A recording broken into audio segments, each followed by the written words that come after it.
सतगुरु महाराज बचन करदे, नानक गुरबाणी हर पाया, हर जप जाप समाहाहे। गुरु नानक धन गुरु अमरदास सच्चे पातशाह पावन बचन उचारदे है भाई। गुरमुख जना ने गुरां दी बाणी द्वारा, बाणी नूं गा के, बाणी द्वारा वाहिगुरु परमेश्वर नूं आराध के उस हरि वाहिगुरु परमेश्वर की प्राप्ति की है। गुरबाणी हर पाया, हर जप जाप समाहाहे। गुरां दी बाणी द्वारा गुरमुखां ने हरि वाहिगुरु परमेश्वर की प्राप्ति की है। तो सच्चे पातशाह गुरु अमरदास महाराज के बचन ने कि हरि वाहिगुरु परमेश्वर के नाम नूं जप कहिए, जप के आराध के वाहिगुरु परमेश्वर की बाणी नूं गा के वाहिगुरु परमेश्वर के स्वरूप विच अभेद होना कीता है, समाहत होना कीता है। गुरमुख जन हरि वाहिगुरु परमेश्वर के जस नूं गाउंदिआं, हरि वाहिगुरु परमेश्वर की वडियाई उचारदिआं वाहिगुरु परमेश्वर के स्वरूप विच एकमिक हो जाते भाई। वाहिगुरु की अभेदता प्राप्त करने वाले गुरमुखां की अवस्था हरि वाहिगुरु परमेश्वर दे ही सदर्श हुंदी है भाई।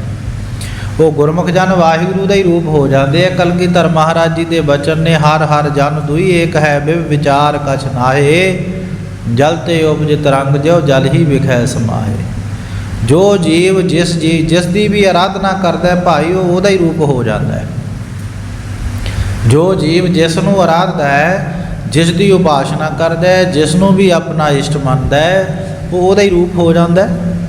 इस करके कलगीधर पातशाह महाराज ने बचन कीते, जिहड़ा खालसा जिहड़ा गुरु का सिख है वो अकाल दा पुजारी है भाई, किसी मूर्त दा नहीं, किसी बुत दा नहीं, किसी देवी देवते की उपासना नहीं करते। गुरमुख सब का सत्कार रखते हैं, केवल तो केवल उपासना वाहिगुरु परमेश्वर की करते हैं, आराधना वाहिगुरु परमेश्वर की करते हैं, सुरत वाहिगुरु के चरणों में जोड़ते हैं। अकाल की पूजा दे विच गुरमुख गुरसिख जिहड़े है वो अपने समय नूं भाई बतीत करते, वाहिगुरु की आराधना करते, वाहिगुरु की बंदगी करते हैं, वाहिगुरु का ही रूप हो जाते हैं। फिर उन्हां गुरमुखां विच ते वाहिगुरु परमेश्वर दे विच कोई अंतर नहीं रहिंदा। तो सच्चे पातशाह गुरु अमरदास महाराज के पावन बचन ने, मारू महला तीजा, गुरमुख नाद वेद विचार। सतगुरु सच्चे पातशाह गुरु अमरदास महाराज जियां दा ये अगलेरा शब्द भाई मारू रागणी के अंदर आरंभ हो रहा है। सतगुरु बचन करते भी जेडे गुरमुख जन ने वो सदीव नाद नाम हुंदा है बई। जेडे गुरमुख ने जे शब्दी अर्थ करिए तो सदीव वाहिगुरु परमेश्वर की कीर्तन भगती करते हैं। वाहिगुरु का जस उचारण करन रूपी नाद उचारण, नाद नाम कीर्तन करन दा कह लो। वेद नाम है भाई जिहड़ा ज्ञान है, सदीव ज्ञान की विचार करते हैं। तो महाराज सच्चे पातशाह बचन करते हैं कि गुरमुख जन सदीव नाद कहिए ब्रह्म वाहिगुरु परमेश्वर के स्वरूप की अभेदता नूं प्राप्त करने वाले। तो महाराज कहते सदीव ब्रह्म की अभेदता और वाहिगुरु परमेश्वर के ज्ञान की विचार नूं विचारन वाले ने गुरमुख जन सदैव वाहिगुरु के ज्ञान की विचार करते हैं तो ब्रह्म की अभेदता प्राप्त करते हैं। गुरमुख ज्ञान ध्यान आपार, जिहड़ा गुरमुखां दा भाई वाहिगुरु परमेश्वर के स्वरूप का ज्ञान है और वाहिगुरु परमेश्वर के स्वरूप का ध्यान है, वो अपार कहिए पारावार तो रह, प्रकृति के पारावार तो परे है। जिवें महापुरख बचन करते जिहड़ा गुरमुखां दा ज्ञान है वो भाई इस तरह हुंदा है। गुरमुख दा ज्ञान जिवें हंस की चुंझ विच वाहिगुरु ने एक विशेष पदार्थ बख्शिया, खटास वाला, खटियाई वाला। वो दुध विच अपनी चुंझ नूं पाउंदा है तो दुध वखरा करके पानी छड्ड दिंदा है तो जिहड़ा दुध हुंदा है उहनूं खा लैंदा, बोटियां छक लैंदा है। इस तरह गुरमुख के ज्ञान की जिहड़ी भाई बात है, ज्ञान का जिहड़ा दृष्टांत है महापुरख देंदे है बई सदीव गुरमुख संसार के पदार्थां नूं विकारां नूं त्याग के उत्तम जिहड़े वाहिगुरु परमेश्वर की प्राप्ति के गुण है उन्हां नूं धारण कर लैंदा। तो जिहड़ा ध्यान है गुरमुखां दा उहदी बाबत महापुरख दृष्टांत देंदे है बई जिवें भाई जिहड़ी वो कच्छू हुंदा है ना, वो अपने आंडे रेते विच दिंदा। रेते विच आंडे रख के ते आप पानी चले जाता है। तो ना तो हुण भाई जिहड़ी वो आंडे देण वाली कच्छू है, ना तो उहदे खंभ लगे भी उड़ के किते जा सके, ना भाई वाहिगुरू परमेश्वर वल्लियों उहनूं कोई दुध का प्रबंध है भी वो बच्चों नूं पाल सके, दुध पिला के छका के। तो जिहड़े सतगुरु जी की बाणी के अंदर भी ये महाराज जी के बचन आउंदे है बई फिर जिहड़ा भाई कच्छू कुंभा आउंदा वो पानी दे विच रहिंदिआं अपनी सुरत नूं उन्हां आंडियां विच रखदा, सदैव बच्चों वाल अपनी सुरत रखदा टिका।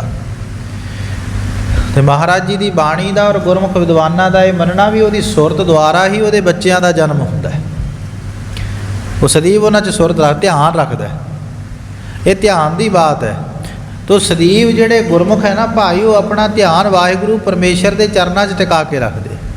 इस तरह जिमें भाई कच्छू कुंभा अपने बच्चों का ध्यान रखता है तो ध्यान की प्रक्रिया द्वारा ही बच्चों का जन्म हो जाता है, फिर वो रेते तो बाहर आके तो पानी में अपने माँ बाप को मिल जाते हैं।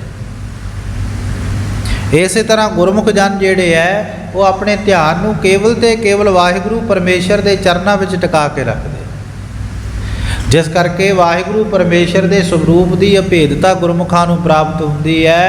इस करके गुरमुख कार करे प्रभ पावै, गुरमुख पूरा पाएदा। सदैव गुरमुख वाहिगुरू परमेश्वर की भगती रूपी किरत करते हैं भाई। संसार के वरतारे के अंदर तो ऐसा होंदा भी जी आ जिहड़े गुरु की बाणी पढ़न वाले गुरमुखां की प्रथाएं भी कई बार असीं कह दिंदे ते बेले की करना जी इन्हां ने। महाराज कहते भाई बेले नहीं, वाहिगुरू की बंदगी रूपी कार किरत करन वाले है, भगती रूपी किरत करन वाले। तो जिहड़े गुरमुख भगती रूपी किरत करते इस तो वड्डी किरत होर किहड़ी है भाई। जीवन की सफलता और जीवन का उत्तम मनोरथ ही बंदगी है। तो जिहड़ा जीव बंदगी करता है वो कदे भी वेला नहीं होता, वो तो सदैव वाहिगुरू की भगती रूपी किरत कर रहे हैं। और भगती रूपी जिहड़ी किरत है वो सर्वश्रेष्ठ सब तो उत्तम किरत है भाई। भगती रूपी किरत करन वाला ही दयावान हुंदा है।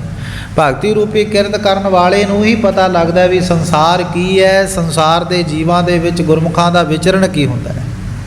तो सच्चे पातशाह मेहर करदे गुरमुख सदैव वाहिगुरू की बंदगी रूपी किरत करते हैं। इस करके मुखी गुरां दे श्रेष्ठ उपदेश द्वारा पूरा पूर्ण समर्थ अकाल पुरख वाहिगुरू परमेश्वर जिहड़ा है उन्होंने पाइंदा गुरमुख उहदी प्राप्ति कर लेंदे भगती रूपी किरत करके। तो सच्चे पातशाह महाराज बचन करदे गुरमुख मनुआ उल्ट भरावै। गुरमुखां दा जिहड़ा मनुआ कहिए मन है, गुरमुखां ने अपना मन संसार वल्लियों उल्टा के संसार के पदार्थों चों संसार के विषय विकारां वल्लों अपने मन नूं उल्टा के गुरमुख सदैव वाहिगुरू परमेश्वर के चरनां दे परायण रहिंदे है। सदैव वाहिगुरू परमेश्वर के स्वरूप विच अपने सुरत नूं मन नूं जोड़ के रखदे, जां कहिए संसार वल्लियों अपनी बिरती हटा के निरंकार के चरनां विच अपनी सुरत नूं टिका के रखदे है। इस करके गुरमुख बाणी नाद बजावै।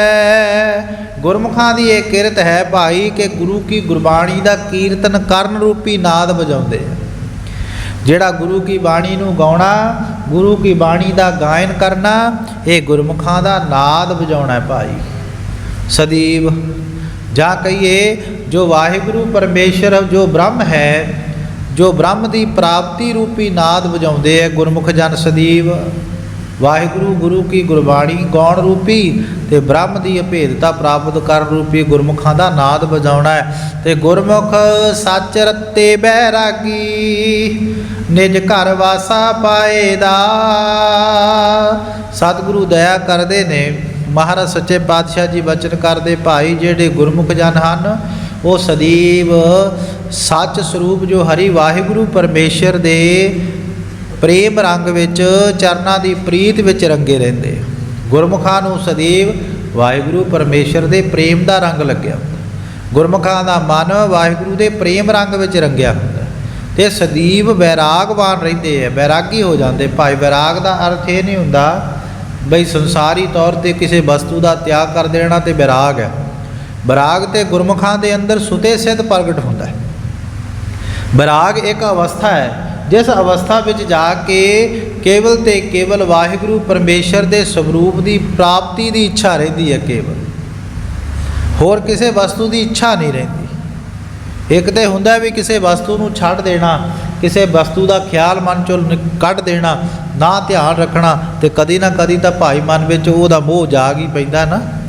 जे संसारी तौर पर एक वरतारा है, जिमें कि भाई कोई घर बार छड्ड के त्यागी हो जाता है भी घर बार छड्ड दिता जी, मैं तो अपने बच्चों को परिवार को छड्ड दिता है, तो फिर कदी ना कदी तो मोह जागदा ही है भी मेरे बच्चे मेरा परिवार। तो महाराज सच्चे पातशाह कहते जिहड़ा विराग की अवस्था में विचरन वाला हुंदा है ना, वो ना तो अपने परिवार को छड्ड के किते नहीं जाता, रहिंदा परिवार च ही है, पर विराग वाहिगुरू के मिलाप का हुंदा सदी। वाहिगुरू परमेश्वर जी आप जी के मिलाप की इच्छा है भी कदों वो समा बने जदों आप जी के पवित्र स्वरूप की अभेदता मैनू प्राप्त हो जाए। ये विराग की अवस्था पाए। और विराग की अवस्था में विचरण वाला जिहड़ा है, महाराज सच्चे पातशाह जी कहते संसारी वस्तुओं को त्यागना विराग नहीं, वाहिगुरू परमेश्वर के स्वरूप की अभेदता की इच्छा रखनी विराग है।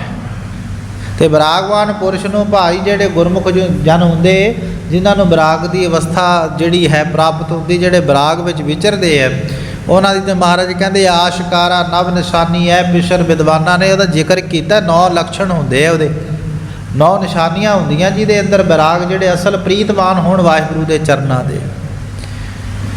तो सच्चे पातशाह कहते जेडे विद्वाना का वो कथन है भी आह सरदो रंग जरदो चश्मतर, जिमें संसारी तौर पर हुंदा है, इस तरह गुरमुख जेडे है विरागवान होंदे ना पुरुष भाई, वो सदैव ठंडे होंके भरने आह सरदो रंग जरदो वाहिगुरू परमेश्वर के मिलाप की इच्छा रखते हैं। रंग पीला पै जाता है, ठंडे होंके लैने सदैव, चश्मतार नेत्रां चों सदैव विराग का जल बहिंदा रहिंदा है।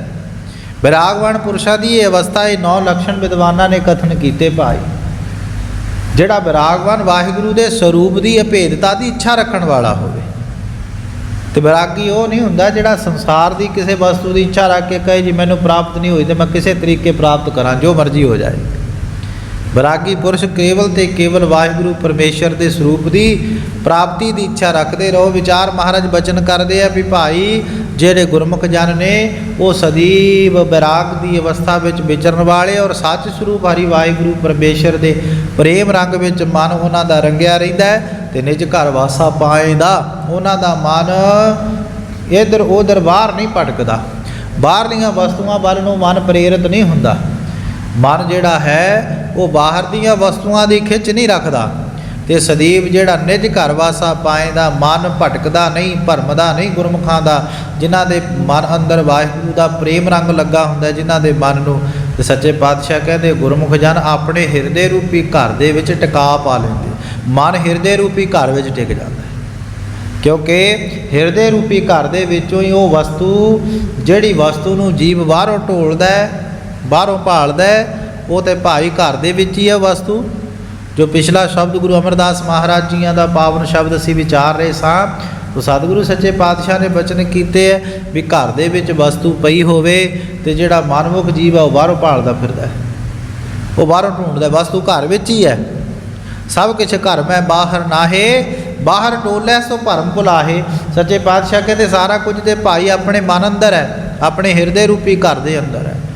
तो हिरदे रूपी घर नूं छड्ड के जिहड़ा जीव बाहरों ढूंढदा है वो भरम विच पिया ते भुलिया होया है। तो सच्चे पातशाह महाराज जी के बचन गुरमुख जन अपने निज घर वासा पाएंदा, अपने हिरदे रूपी घर दे विच निवास पा लैंदे है। हिरदे रूपी घर दे विचों ही हरि वाहिगुरू परमेश्वर की प्राप्ति करके जिहड़ा है वो मन नूं अपनी बिरती नूं टका लैंदे। सच्चे पातशाह महाराज मेहर करदे। अज दे शब्द की विचार में इत्थे विराम दईए भाई। होईयां भुलां दी खिमा आप संगत ने करनी। सतगुरु दया करन अगे तो आत्म विषयनी बुद्धि की दात बख्श के सुध सपट विचार करते। महाराज बाल उद्दम बख्शण पढ़ी सुनी विचार साडे सबना दे हिरदियां ते वसे, ताते लोक सुखीए परलोक सुहेले। नानक हर प्रभ आप है मेले हो सके। गुरमुख मनुआ उल्ट परावै, गुरमुख बाणी नाद बजावै। गुरमुख सच रत्ते बैरागे, निज घर वासा पाएदा। वाहिगुरू जी का खालसा ਵਾਹਿਗੁਰੂ ਜੀ ਕੀ ਫਤਿਹ।